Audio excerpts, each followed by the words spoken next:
Muy buenas tardes, bienvenidos a un nuevo capítulo de Con Diálogo es Distinto.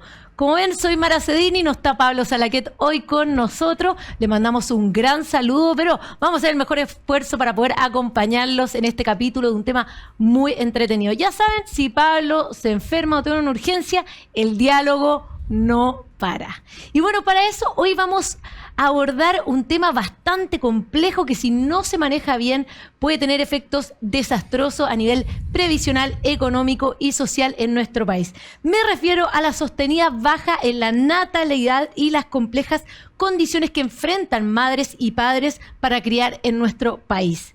En este contexto también abordaremos la urgencia de diversas políticas públicas, como por ejemplo la Sala Cuna Universal y su impacto en la corresponsabilidad y en la sostenibilidad del país. Para eso tenemos un panel de lujo que les voy a presentar. Hoy somos puras mujeres. Pablo, quedaste en minoría absoluta. Se los presento inmediatamente. Está junto a nosotros Verónica Silva, asistente social de la Universidad Católica y actual subsecretaria de la Niñez. Bienvenida. Hola, ¿qué tal? También está con nosotros Valeria Lascano, licenciada en Trabajo Social, especialista en políticas públicas y ex asesora del Ministerio de la Mujer. Hola, muy buenas tardes. También está junto a nosotros María Francisca Bello, diputada del Frente Amplio e integrante de la Comisión de Familia de la Cámara. Hola, ¿cómo están? Y Sandra Quijada, investigadora y coordinadora del Área de Opinión Pública del Centro de Estudios Públicos, el CEP, y exdirectora del Instituto Nacional de Estadísticas. Muchas gracias por la invitación. Bueno, como ustedes bien saben, Con Diálogo es Distinto, tenemos una conversación cercana, respetuosa, propositiva y desde, por supuesto, las legítimas diferencias de este panel.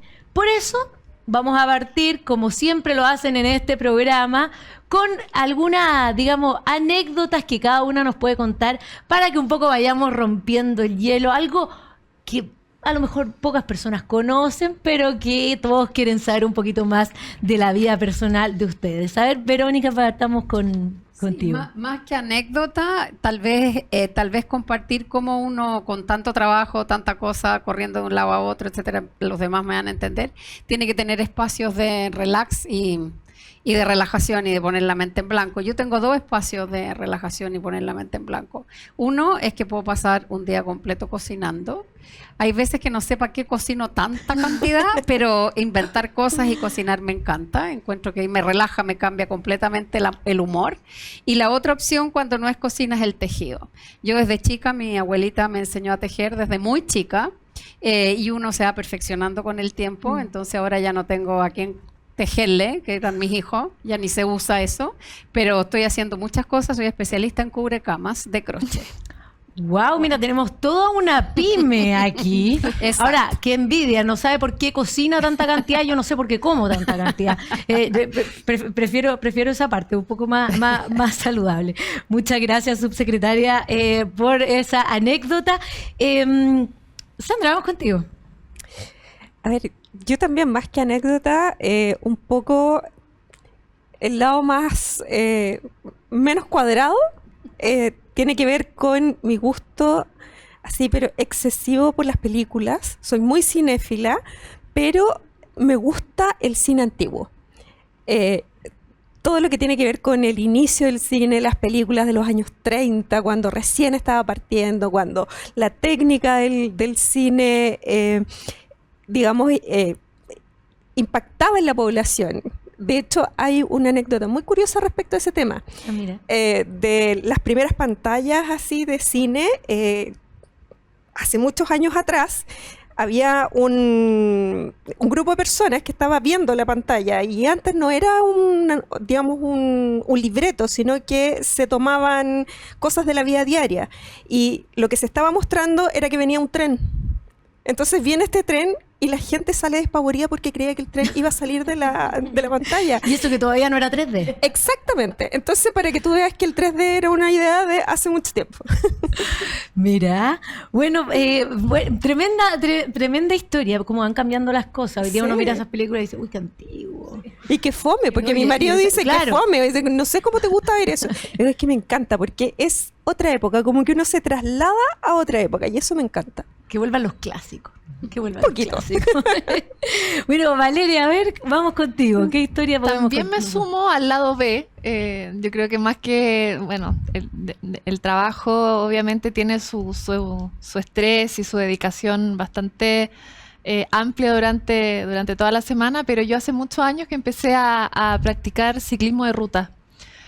Y fui de a poco metiéndome más y más y más hasta llegar a competir en ciclismo de ruta. Wow. Wow. Así que esa es como mi terapia, que le digo yo, que ya es subir a la montaña en ciclismo con amigos, con amigas, competir. Ahora un poquito más alejada porque estuve esperando mi bebé, recién fui mamá hace poco. Pero ese es como mi lado B. Y además soy muy futbolera.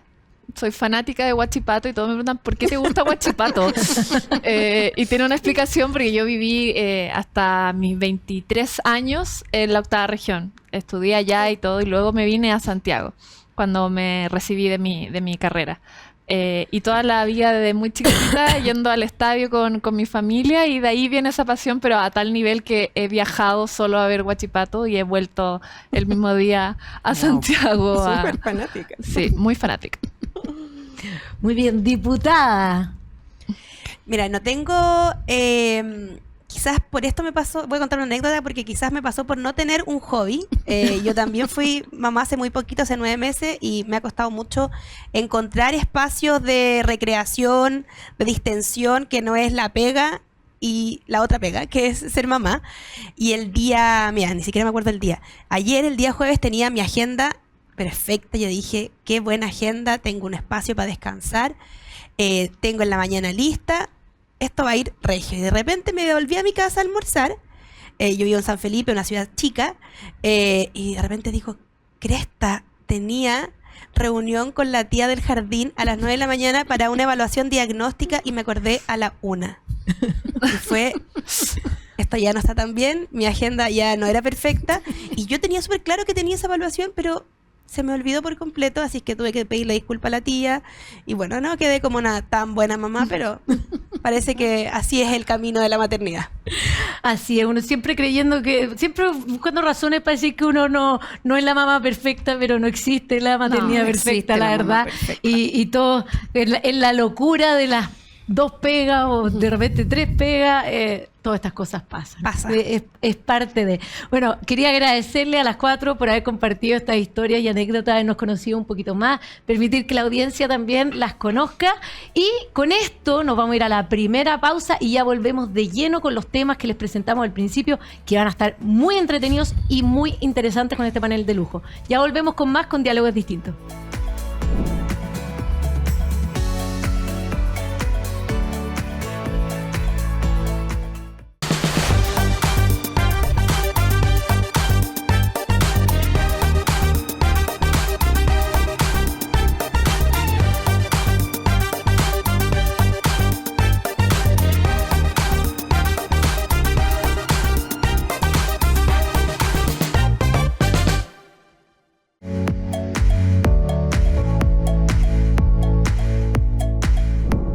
Ya estamos de vuelta con Diálogo es Distinto y vamos a partir saludando a quienes hacen posible nuestro programa, porque en Capital hay un servicio para cada etapa de tu vida, porque nuestro compromiso es acompañarte en tu presente y futuro.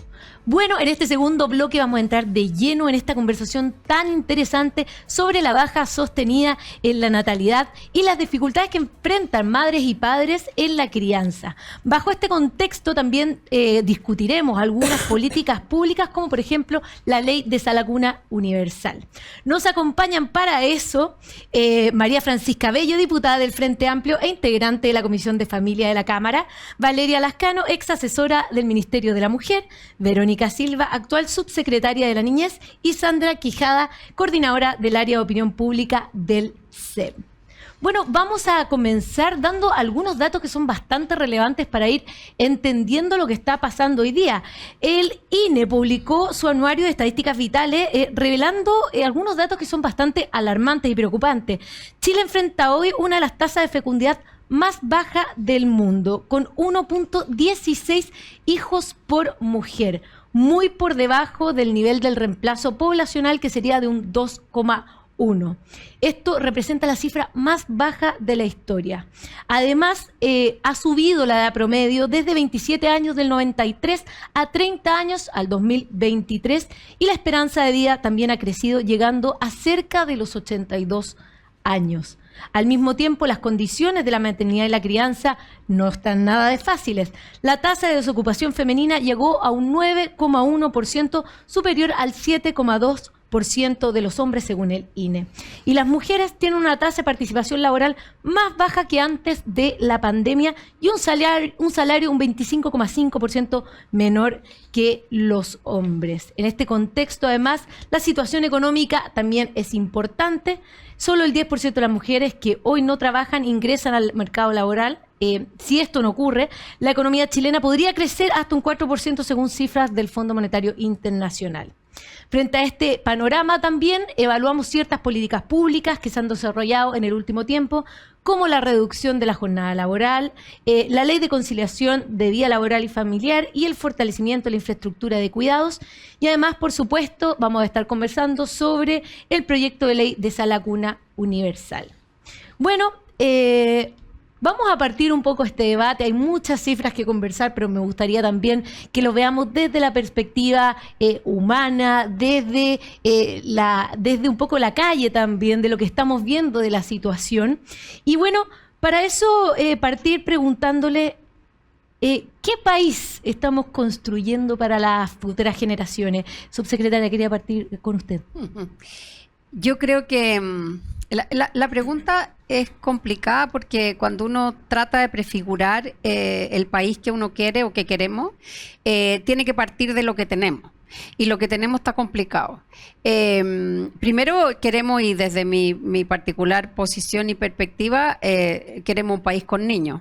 ¿Y por qué queremos un país con niños? Más allá de porque son futura fuerza de trabajo, porque contribuyen a la economía, etcétera, queremos un país con niños porque los niños en sí mismos tienen un aporte que hacer a la sociedad. Si uno cierra los ojos y piensa lo que sería un país sin niños, hay hartas cosas que nos perdemos, ¿no? Nos perdemos ingenuidad, nos perdemos honestidad, nos perdemos esos cariños incondicionales, nos perdemos esas sonrisas que nos suben el ánimo cuando uno llega a la casa, nos perdemos muchas cosas y la verdad es que los niños aportan una gran cantidad de elementos que cuando vamos creciendo vamos perdiendo. Los niños son transparentes. Los niños te dan, no sé, es como un amor incondicional, da lo mismo lo que pase, te quieren igual. Y eso es algo que uno va perdiendo con la adultez porque va organizando la cabeza en cajitas y va organizando las cosas, etcétera, se va poniendo más prejuicioso.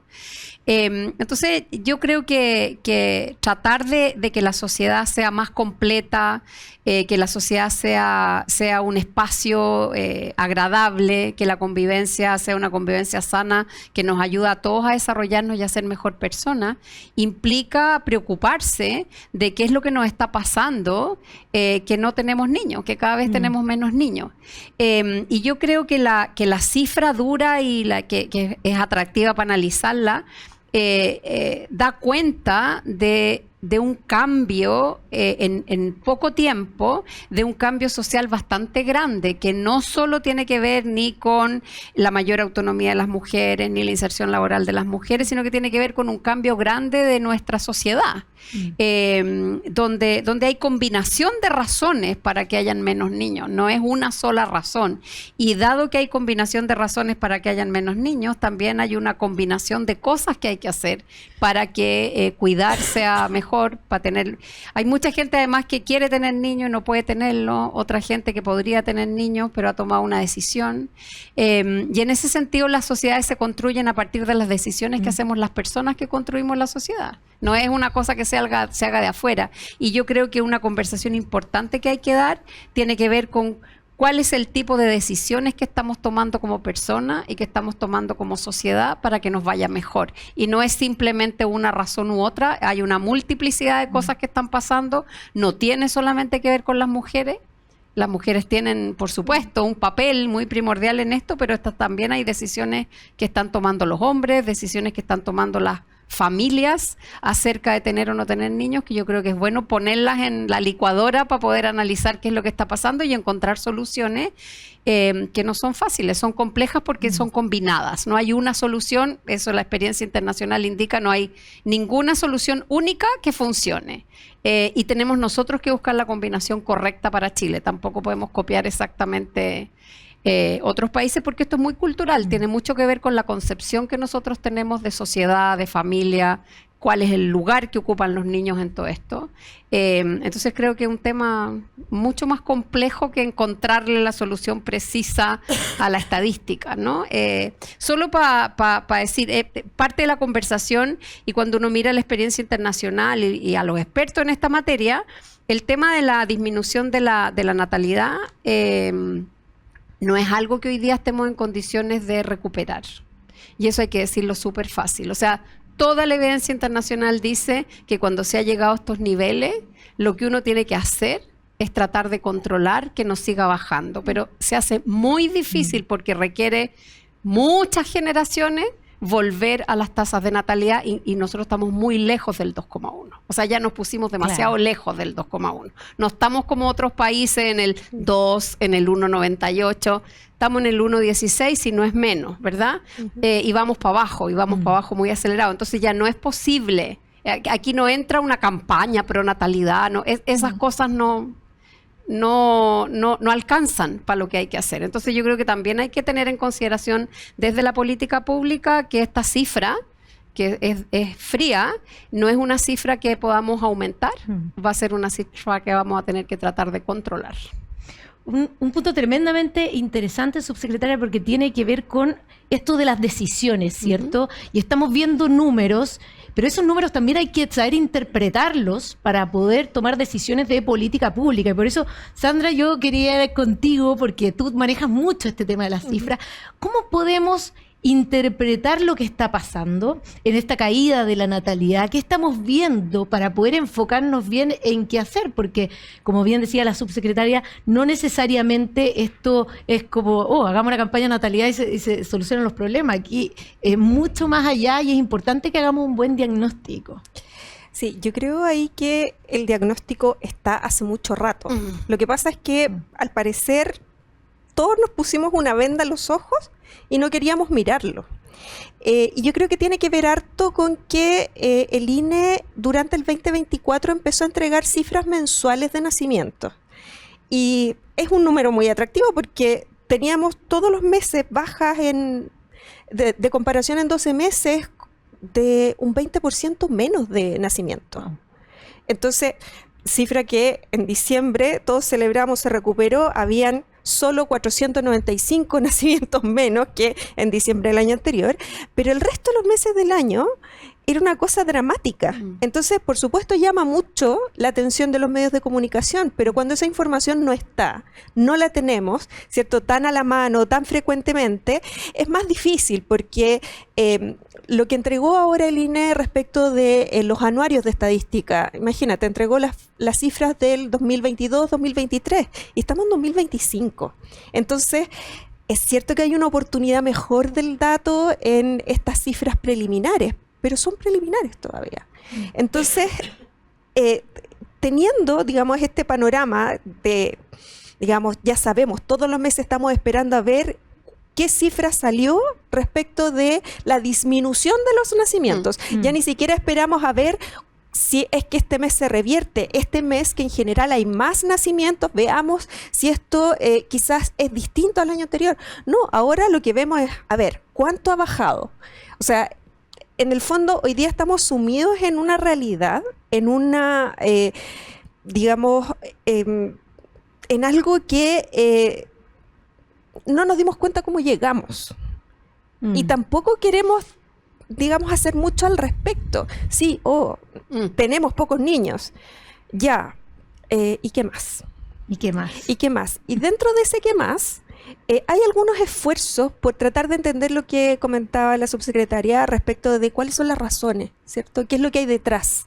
¿Por qué, en el fondo, las familias no quieren tener hijos o no quieren tener más, ¿cierto? Y hay, por ejemplo, la encuesta CEP, que debo mencionarla, ¿cierto? Porque viene un poco claro, viene un poco de cerca, pero tiene un dato bien interesante, que preguntó hace varios años atrás, ¿cierto? Hace unos 20 años atrás, cuál era el número ideal de hijos para una familia. Estaba todavía concentrado en 2, ¿cierto? Que ya, ok, estamos en la tasa de reposición, pero digamos que había también un porcentaje importante que decía 3. Hoy día ese 3 es mínimo. Así es. Y la razón, nosotros especulamos, tenemos que todavía investigarlo un poco más, es que las decisiones de crianza y la crianza está a cargo de las mujeres. Y eso no es compatible muchas veces con el desarrollo personal y profesional. Entonces, en esa línea, tú dices, bueno, por ejemplo, la encuesta Bicentenario dice que el país no apoya a las mujeres para que tengan hijos, un 21% de la población. Y la razón más importante que declaran hombres y mujeres para no tener más hijos es que básicamente a la mujer no le permite trabajar. Entonces, hay un tema económico, por supuesto, pero también hay un cambio cultural, porque no solamente tiene que ver con que las familias son más pequeñas, o sea, basta ver los datos que se publicaron del censo hace nada. Los hogares unipersonales, casi un 30% de la población, hogares unipersonales. O sea, Claro. 11,6% son de adultos mayores. ¿Tú te imaginas lo que va a ser esa cifra en el 2030 cuando seamos un 30% de la población?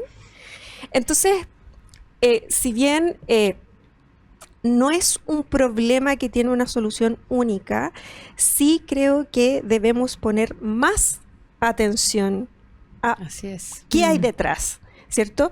Porque fíjate que la subsecretaria mencionaba que este tema va a empeorar. En el norte, nosotros tenemos niños gracias a las madres extranjeras.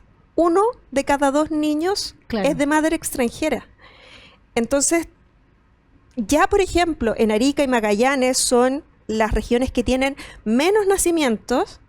O sea, en Arica no tendríamos niños si en el fondo no tuviéramos la contribución de la madre extranjera.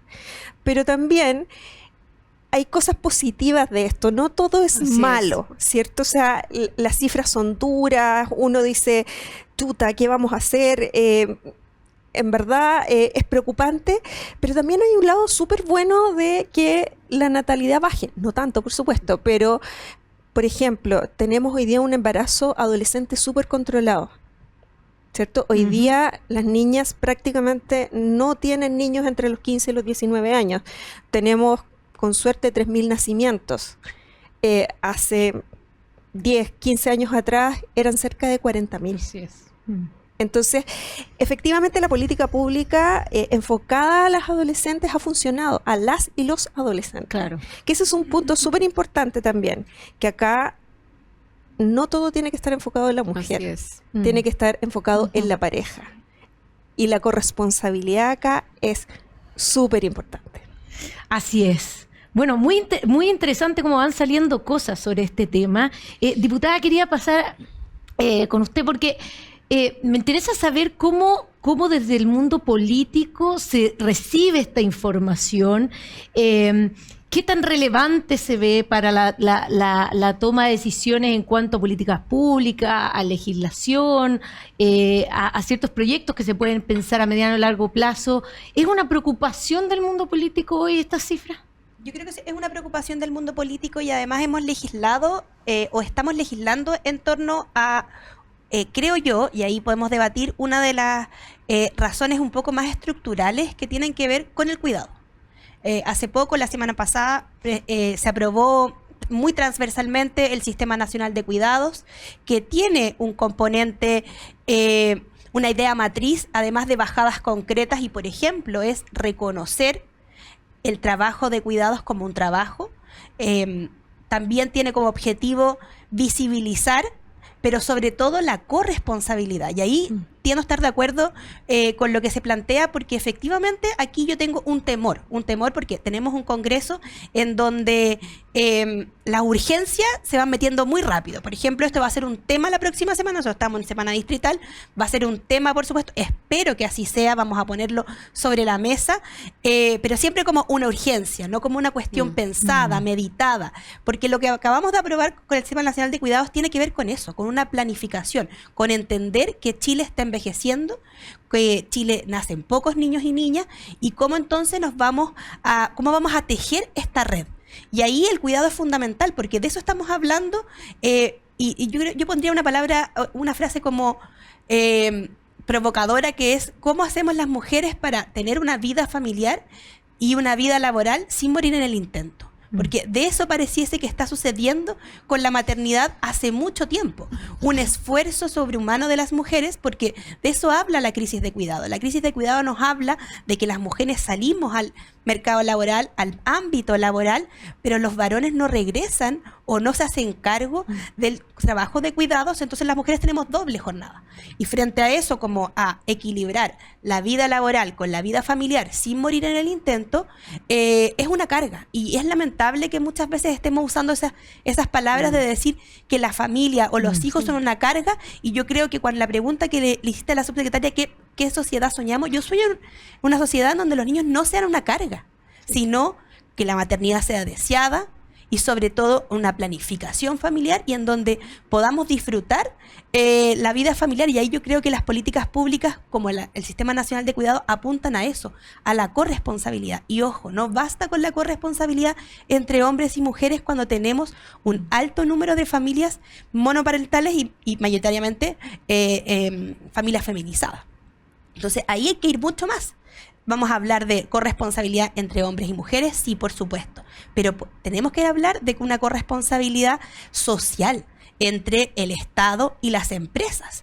O sea, no podemos dialogar respecto a la corresponsabilidad sin hablar con los privados y con la sociedad y el Estado. Y para eso, por ejemplo, yo tengo un temor de que estas cifras, que son alarmantes, recaigan netamente en una responsabilidad hacia las mujeres. Cuando hablamos de una baja fertilidad o fecundidad, inmediatamente se habla, estaba leyendo los diarios, y era una buena adhesión a los anticonceptivos. Un cambio cultural de las mujeres saliendo de la casa al trabajo. Creo que el otro, no recuerdo bien cuál era, pero el foco de la política pública no puede estar pensado solo en las mujeres, tiene que estar pensada en las familias, y ahí por eso implica que la corresponsabilidad sea una cuestión de Estado pensada en políticas públicas que dialoguen respecto a que esto es una cuestión social. Justo hoy día hay el desalojo de una toma, y yo planteé algunos puntos respecto, una toma que en San Felipe que ha tenido muchas externalidades, no es algo bueno para la comuna, pero yo planteé un punto.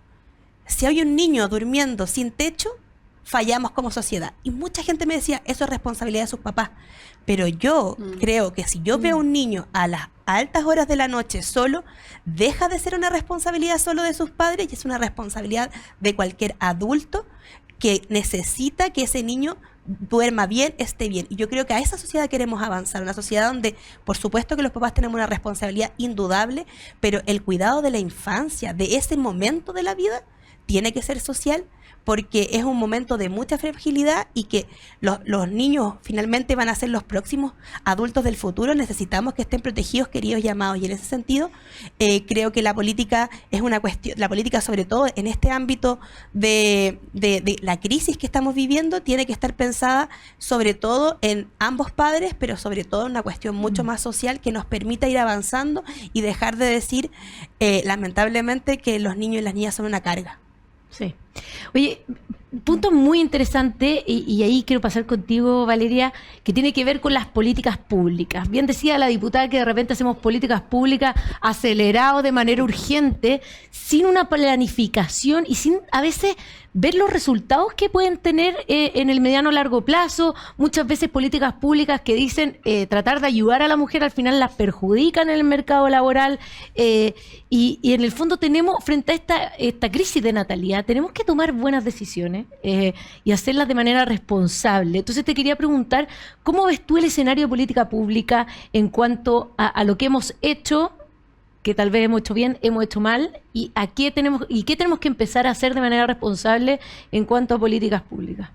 Sí, yo me sumo a las palabras de la subsecretaria. Creo que mirar este tema en una única vía, y también ahí me sumo a las palabras de la diputada, pensar que solamente la responsabilidad cae en una decisión de las mujeres, porque obviamente ha ido cambiando a lo largo de la historia también nuestra participación, tanto en el mercado laboral, en estudios en general.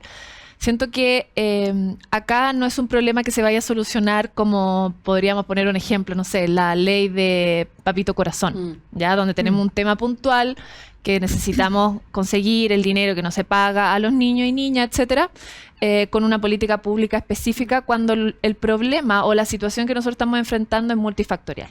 Acá no es solamente una decisión de decir, como familia no queremos hijos porque queremos estudiar, queremos viajar, queremos un sinfín de cosas que creemos que recae incluso en una decisión única a veces en las mujeres, sino que también existe el tema del costo de la vida, el tema habitacional, y mirarlo de una perspectiva solamente pensado en que vamos a solo preocuparnos de el sistema de cuidados, que es sumamente importante, porque hoy día la realidad es que las mujeres salen a trabajar y que necesitamos un buen sistema de cuidado para que no tengamos que decidir o ser madre o trabajar, o ser madre empobrecida o tener una mejor condición también para esos niños, porque al final es toda una cadena.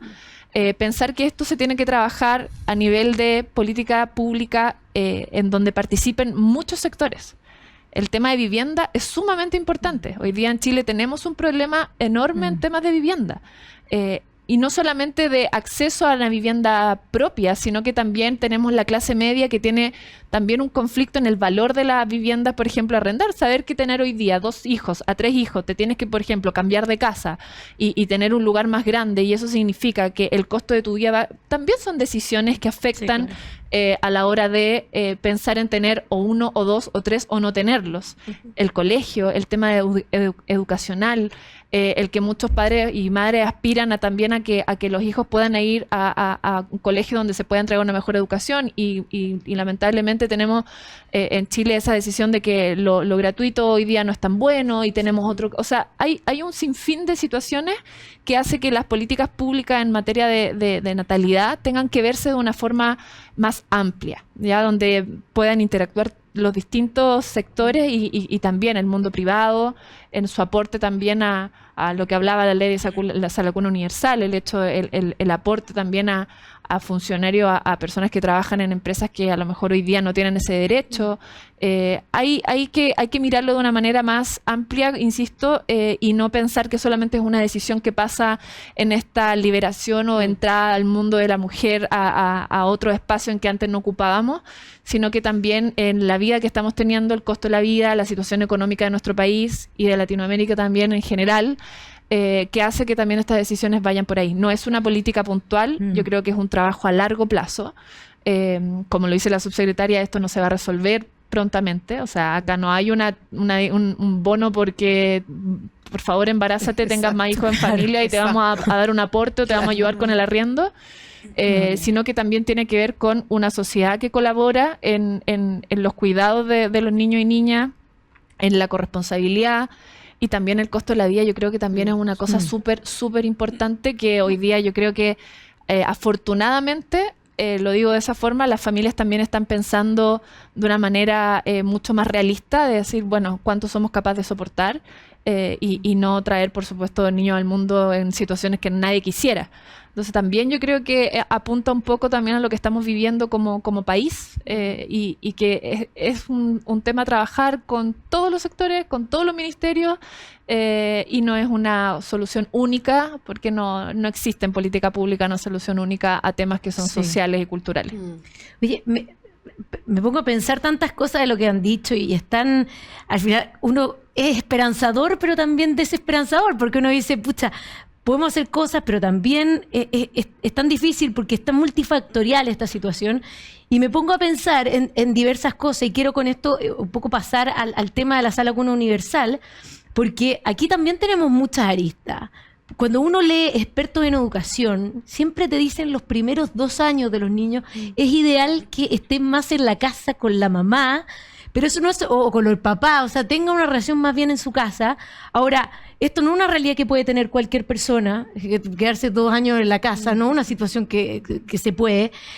Al mismo tiempo, hay ciertas familias que, por ejemplo, la sala cuna, sobre todo pensando tal vez en Junji, Integra, le dan alimentación a los niños que tal vez no pueden recibir de calidad en la casa, lo cual es una ventaja, sobre todo en los primeros años de desarrollo, de crecimiento, su potencialidad cognitiva, y la posibilidad también de que la familia pueda salir a trabajar, ciertos resguardos también de estar protegidos, calentitos, estimulados, que muchas veces no necesariamente tienen su casa. O sea, hay tantas cosas que tenemos que estar viendo. Entonces, cuando pensamos en la ley de sala cuna universal, ¿qué tenemos que pensar en relación a mejorar nuestra sociedad? No solo en la posibilidad de decir, ok, tenemos la sala cuna para que la mamá pueda salir a trabajar.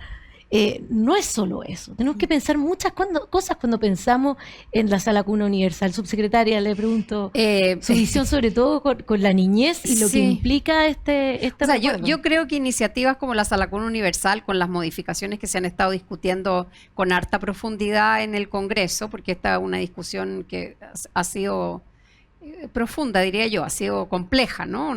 Hay posiciones distintas, aun cuando hay una posición central, creo yo, transversal, como decía la diputada, como en la materia de cuidado, de que hay que hacer lo que hay que hacer, pero no de cualquier manera. Yo creo que la sala cuna universal es parte de los ingredientes que uno tendría que poner en este plato, ¿no? De poder ir aportando, digamos, al cuidado. Sin embargo, también hay que entender, y eso es bien importante lo que tú misma estabas diciendo, es bueno entender cuál es el papel que juega la sala cuna universal y para quién. Porque tal cual se ve y tal cual está. Recuerden que la sala cuna como concepto es algo que está asociado a la ley laboral. No está asociado a la educación. Está asociado, o sea, el origen del concepto a finales de los 60 fue: necesitamos incentivar la inserción laboral de las mujeres y por lo tanto necesitamos proveerle a las mujeres un servicio de cuidado de sus hijos. Cuando uno va a la historia y lee el mensaje de la ley cuando se crea esto como parte del sistema laboral chileno, es eso. Y yo creo que eso es válido hoy día. Lo que pasa es que hay una especie de dicotomía en la discusión entre el cuidado y la educación inicial, que es una dicotomía compleja. Así como, ¿esto es cuidado o educación inicial? Antes de los 2 años, la combinación de los anteriores. O sea, no hay una cosa que uno diga, esto es solo educación, esto es solo... Precisamente porque los primeros 1000 días o los primeros 2 años de los niños necesita una cantidad de verdad de estímulo, necesita una cantidad de lenguaje, pero no es solo educación y no es solo cuidado, es una combinación virtuosa entre las dos cosas. Entonces yo creo que la sala cuna universal va a contribuir, cuando hablamos de este tema más grande, yo creo que contribuye. Sin embargo, cuando uno mira la trayectoria de desarrollo de los niños y qué significa en el fondo apoyar que un niño se vaya desarrollando y que al mismo tiempo su familia tenga cómo cuidarlo, etcétera, etcétera, empiezan a ocurrirnos cosas prácticas acá. En el mejor escenario, yo tengo un niño que puede ir a la sala cuna tiempo completo durante sus 2 primeros años, con todos los beneficios que sabemos y con todas las limitaciones de cobertura, de menos de 20 mujeres, las personas que no están con contrato, tampoco tienen acceso, etcétera, etcétera. Ya, resulta que si yo tengo además más suerte, me paso al niño al jardín infantil y voy a un jardín infantil tiempo completo, que más o menos tengo una cierta compatibilidad con mi horario laboral, ¿cierto? Con mi emprendimiento, con mi trabajo. Pero después pasa el niño a prekinder. Mismo niño, en el año número 5 pasó a prekinder y salen a las 2:30. Sí. Entonces, ¿qué hacemos en ese pedazo? Y después en kinder a veces tienen un taller en la tarde y después, entonces es como...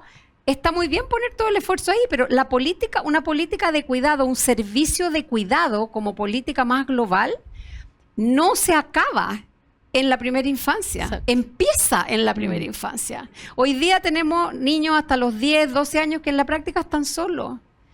Porque además nosotros no vivimos en un país donde uno lleva a los niños al colegio exactamente en el barrio donde vive, porque todos aspiramos a ser nórdicos, ¿cierto? Pero cuando uno es nórdico, uno trabaja más o menos cerca de su casa, ¿no es cierto? Los niños van al colegio del barrio. Nosotros no tenemos eso. O sea, el tiempo, a propósito de lo que tú decías, el tiempo que la gente se demora en viajar de su casa al trabajo y entre medio los niños y el colegio. O sea, si no se arma un sistema de cuidado, estoy pensando en este tema en particular, no estoy pensando en el cuidado más global de, de las personas mayores, etcétera. Respecto de cuidado infantil, en algún minuto quedamos atorados, porque la trayectoria de un niño que tiene que ser cuidado de su mamá, su papá en su trabajo, no da con las reglas que tenemos de los soportes y los apoyos. Tenemos problemas con los horarios, entonces uno dice, no, es que hay que hacer extensión horaria. No, sí está bien, pero ¿cómo vamos a tener el niño hasta las 8 de la noche en el colegio? O sea, tampoco es bueno para el desarrollo del niño estar desde las 7:30 de la mañana hasta las 8 de la noche en el mismo lugar. O sea, en ese sentido creo que tenemos dificultad. Y yo de verdad que creo que hay que empezar a conversar más seriamente respecto de quiénes son cómo se puede facilitar la elección la palabra es fea, pero del beneficiario de la sala cuna, en el sentido de, para los papás, ¿no? O sea, Claro. no es posible que se pueda elegir, no es posible que se pueda escoger. ¿Quién es el que tiene, quién es en el fondo porque hay arreglos familiares, ¿verdad? Hay arreglos familiares que se hacen que son parte de las decisiones. Este postnatal de los 5 días de los hombres, lo digo por mis hijos que tienen niños ahora y que está muy bien que tengan los 5 días, pero no alcanzan para nada. O sea, de verdad uno podría hacer un esfuerzo mayor, ¿verdad? En términos de que haya una cierta corresponsabilidad que se favorezca en términos de las edades. Y por el otro lado, creo que yo creo que el tema de la vivienda, la educación, el tipo de trabajo y qué sé yo, como bien decía Valeria, tienen que ponerse en la ecuación para poder entender cuál es la combinación, y no es una combinación. Esa es la complejidad que tiene esta política. No es una combinación. Es mucho más un menú de cosas que yo pueda escoger que tengan que ver conmigo. Y yo no creo que sea tan difícil de hacer. El problema es que las políticas públicas se piensan en cajas. Sí. Entonces, cuando uno piensa en cajas, tiene soluciones en cajas. Y algo se va quedando en el camino y se va quedando metido entre medio, digamos, y entonces afecta las decisiones que toma la gente. Una súper poca cosa, chiquitita. Yo creo que también hay que pensar en las decisiones de natalidad que están tomando los hombres. Las estadísticas lo indican, 800% de incremento de las vasectomías en los últimos años. Increíble. Eso no es azar, eso es una decisión. Sí. Y hay que entender cuál es esa decisión. Sí, oye, está tremendamente interesante la conversación, pero nos estamos quedando sin tiempo y todavía quiero que toquemos distintos temas y que cada una pueda darme su opinión. Precisamente me quiero pasar al tema de la corresponsabilidad, porque también estamos viendo, claro, los hombres quieren tener menos hijos también, aumentan las vasectomías, pero también los números de corresponsabilidad van cambiando. Tengo entendido que hasta ahora vamos mejorando, pero tenemos menos niños. O sea, ¿esta corresponsabilidad mejora o no mejora de verdad? No mejora de verdad. No. No, o sea, a ver, Lento. mira, para ser súper gráfico, nosotros cuando salió la encuesta nacional de uso del tiempo, estábamos súper ansiosas con Silvia Izaguirre para mirar cómo había cambiado esta idea de que la gente más joven dedicaba más tiempo a las tareas del hogar y a las tareas de cuidado. Y resulta que el aumento de las tareas de cuidado en los hombres en general son 8 minutos. O sea, no mueve la aguja en 8 absoluto. minutos. Y pasa que cuando Calentar en una tú... mamadera. Exacto. O sea, a las mujeres hoy en día les conviene más vivir solas. Porque tienen Un menos hijo más. tiempo. No, es que tienen menos tiempo de tareas del hogar cuando viven solas Claro. que cuando viven en pareja sin hijos. Sin hijos. O sea, en el fondo es como que en el fondo nosotros nos hacemos cargo de más cosas de las que debiéramos, al parecer. Entonces, De los hijos y la pareja parece, por lo que estoy entendiendo. Menos mal Pablo no le tocó estar hoy día, porque sí. Mejor por algo pasan las cosas, ¿vieron? claro, pero también está este tema de que, ya, ok, perfecto, hay tareas que en nuestra sociedad todavía es media machista, que algunas cosas, por ejemplo, el arreglar ciertas cosas de la casa, ya el hombre, ya, la mujer se dedica a lavar la ropa. No sé, estoy inventando, ¿cierto? Pero pasa que el tiempo que está gastando una mujer en relación a un hombre en tareas de cuidado, ¿ya? No necesariamente solo las tareas del hogar, sino que de cuidado, las mujeres gastan 2 horas más que los hombres en un día X, un día laboral. Entonces, imagínate tú, sales temprano de tu casa, estás 8 horas trabajando, llegas a tu casa, 2 horas más de cuidar niños o adultos mayores o lo que sea. O sea, el agotamiento que hay detrás de eso es muy grande. Entonces, tú dices, bueno, en realidad somos tan modernos, estamos siendo tan modernos. O sea, la encuesta nacional de uso del tiempo es cosa de mirar la síntesis de sus resultados. Es evidente que no. O sea, las mujeres no tenemos tiempo ni siquiera para pasar más tiempo en las redes sociales, que de repente tú dices, ya, ok, eso lo puedo hacer en cualquier momento con la tecnología que hay hoy en día, pero resulta que ni para hacer deporte tampoco. Entonces, es complicada la situación respecto de cómo se distribuyen estas tareas. Entonces, cuando tú piensas en que, ya, ok, hagamos una solución con la sala cuna universal, pero resulta que si no cambiamos, ¿cierto?, esta costumbre de repartir de verdad las tareas del hogar, no vamos a llegar a ninguna parte. Bueno, y pasa mucho con el tema de los 5 días, que siempre hemos escuchado de que es muy poco, que 5 días para el papá no es suficiente, para poder que se comprometa más con la paternidad. Pero también las cifras de cuánto se toman los 5 días son abismantes. Entonces, tampoco es que nosotros tengamos una alta demanda de hombres que quieran tomarse un postnatal de un mes, o si no, en otros países los papás están 3 meses en la casa. Hay también un factor cultural súper importante, porque en un minuto tuvimos un 0,22% de hombres que se tomaban los 5 días. Ahora, no quizás porque quieran estar arrancando la paternidad, pero también pasa por el nivel de responsabilidad que tienen en el trabajo, cómo van a ser vistos en el trabajo, etcétera. Un sinfín de cosas que tienen que ver con algo cultural. Acá podríamos tener un postnatal obligatorio, por ejemplo, para hombres, no sé, de un mes, y a lo mejor las cifras no se moverían en absoluto, porque hay un factor también que implica el ambiente laboral, cómo te vaya a ausentar un mes, o igual te van a llamar, o igual vas a trabajar desde la casa, o simplemente no te lo vas a tomar porque tienes responsabilidades mayores. Sabemos que los hombres también tienen mayor acceso a puestos con mayor, por supuesto, relevancia en las empresas, por lo mismo, porque no están ligados también a temas de cuidado y otros factores que nosotros las mujeres nos impiden a lo mejor crecer de la misma forma o iguales en cuanto a cargos laborales.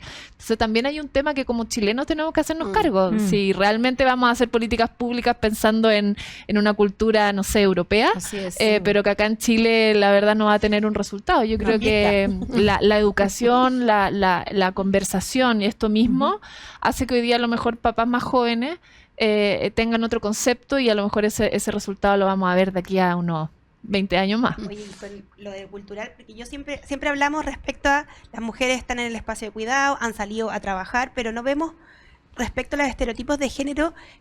Siempre lo vemos en las mujeres, pero también hay un estereotipo de género en los hombres que tiene que ver con que ellos son los proveedores. Eso es cultural, o sea, que los hombres estén en cargos más altos de poder y económicos es que hoy día ellos ostentan aquello, más cargos y una noción, una visión de que el hombre debe ser el proveedor. Y eso hoy día ha costado. Nosotras hemos salido con todo a decir, nuestro lugar no es solo en la casa, es también el trabajo, es la política, es donde se toman decisiones, pero los hombres ahí tienen que tener una conversación respecto a su fragilidad también, de cómo son seres humanos igual que nosotras. Y ahí en ese sentido yo creo que a los hombres también les falta una conversación, porque hoy día estamos en un panel de mujeres y tenemos claro cuáles son nuestras dificultades como mujeres y como madres. Pero hoy día yo creo que la conversación también tienen que dar a los varones respecto a cómo ejercen su paternidad y cómo no les remueve tener solo 5 días con su hijo de días de nacido. Yo solo pienso en mi hija de días de nacido y ese olor y quería solo estar con ella. Y estoy segura que él también. Pero cómo alza su voz para decir, bueno, esto también es injusto para mí, yo no estar con mi hijo. No es algo de la mamá, sino como yo quiero ver a varones decir, quiero estar con mi hijo porque es maravilloso estar con nuestros hijos.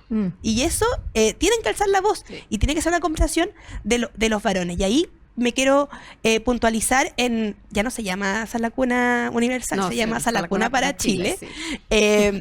Y tiene al menos una diferencia importante, porque lo que sucedió con Sala Cuna Universal es que no había un consenso entre el mundo académico, el mundo social y las educadoras de párvulo, porque se insistía en que el jardín fuese solo una estructura de fierros que cuidaba a tus hijos. Y las educadoras de párvulo nos dicen, esto es mucho más que solo el cuidado.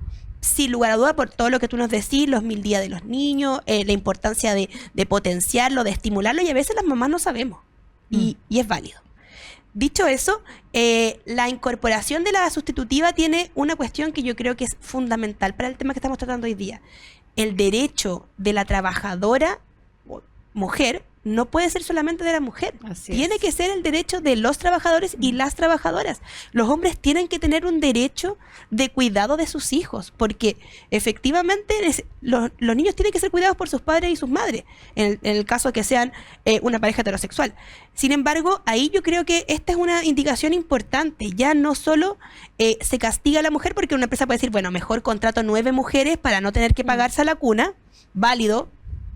Alguien puede decir, mira, los costos, etcétera, no me dan. Pero hoy día eso desincentiva que se contraten a mujeres. Lo que necesitamos entonces para avanzar en esta tan ansiada corresponsabilidad es, por supuesto, que el hombre también tenga la posibilidad, como trabajador, su derecho de que su hijo esté en una sala cuna pública o privada. Ahí lo deciden los padres. Y ahí creo que es una política importante. Con respecto, por ejemplo, a lo que se mencionó de Ley Papito Corazón, esa es la ley que evidencia la poca corresponsabilidad económica que hay en este país. Y hoy día tuvimos que obligar a los varones que abandonaban a su hijo, en su mayoría varones, porque también hay un porcentaje de mujeres. Esa es la evidencia máxima de cómo te podís desligar por completo de un hijo y que el Estado ha tenido que obligar tanto así que te pueden sacar hasta tus fondos de pensiones. O sea, esa es la evidencia, y ahí avanzar, yo creo que al menos en Sala Cuna para Chile y cuidados, creo que no es lo todo, porque efectivamente vivienda, transporte, costo de la vida, pero ahí hay una línea que seguir, creo yo. Sí. Bueno, tremenda conversación. Podríamos estar hora aquí, deberíamos empezar a sacar el picoteo, pero nos tenemos que ir a una breve pausa y ya volvemos al último bloque de Con Diálogo es Distinto.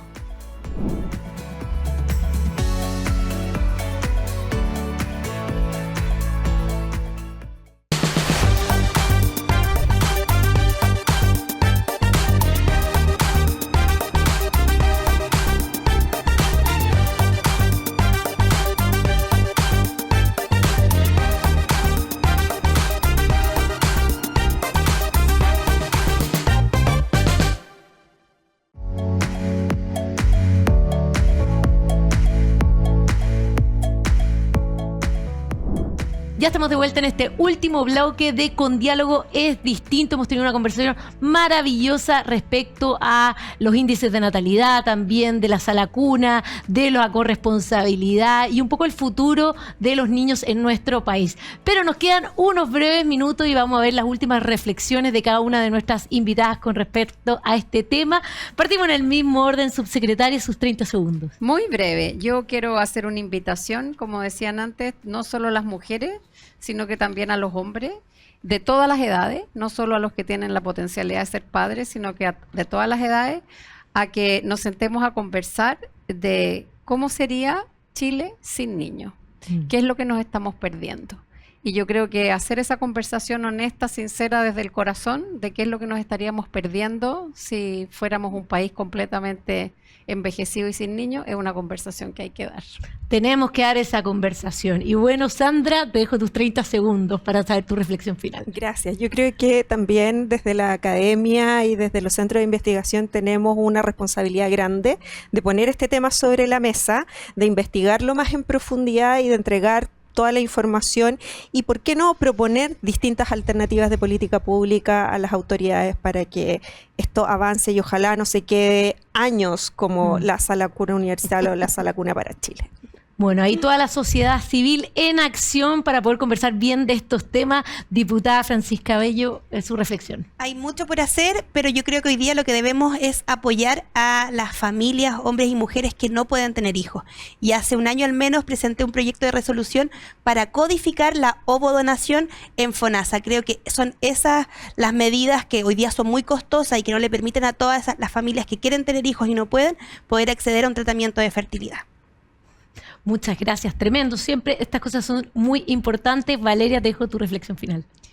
Sí, yo también quiero hacer una invitación desde la política pública a que este tema lo podamos mirar de una forma multifactorial, que no nos centremos solamente en la decisión de qué está pasando con las mujeres que no queremos tener hijos, sino que mirarlo de una manera más amplia, invitar a que en la mesa se pueda sentar tanto el mundo privado, político, la academia, los investigadores, los centros de estudio, los expertos en política pública y la verdad, como lo decía anteriormente, todas las áreas que tengan que ver con la proyección también que las familias en Chile tienen y lo que hoy día está imposibilitando, por supuesto, que puedan crecer en número y también lo que dice la subsecretaria.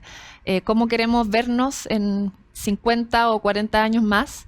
Pero para eso tenemos que trabajar en conjunto. Bueno, tremenda conversación y reflexión con este tremendo, enorme panel. Estuvo muy rico, muy interesante.